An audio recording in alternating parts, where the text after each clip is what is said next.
I just want to start my discussion about education by saying that Sudanese refugee children bring a lot of strengths with them to the school experience in Australia, including their resilience, their optimism, and the fact that they value education really highly and have high aspirations of going on to university and further study.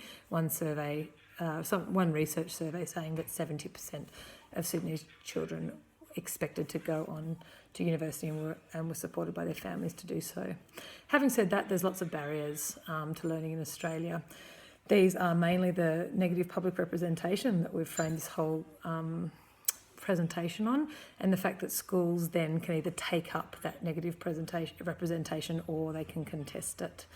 Unfortunately, the former is usually what happens.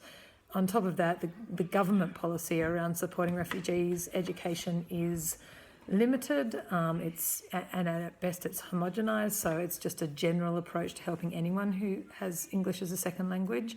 The frameworks aren't there, and there's a lack of funding to support the needs of refugees and Sudanese refugees in general. Before coming to Australia, Sudanese refugees have often spent between 5 and 10 years in refugee camps and or detention, and in both those settings educational opportunities are limited, particularly for girls, and they will have had education, if any, in a range of different languages and possibly more than one. So adopting English as an educational basis can be really challenging, and of course the effects of trauma and violence and resettlement issues are going to have an impact on their education as well.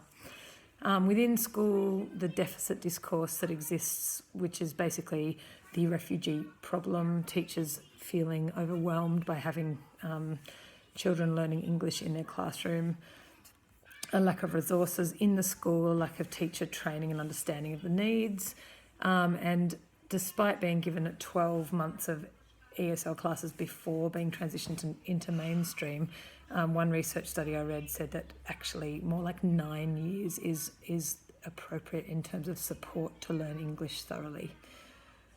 So overall, there's a lot of work that needs to be done in education, and I'll leave that to Philippa to discuss in implications for social workers and research recommendations.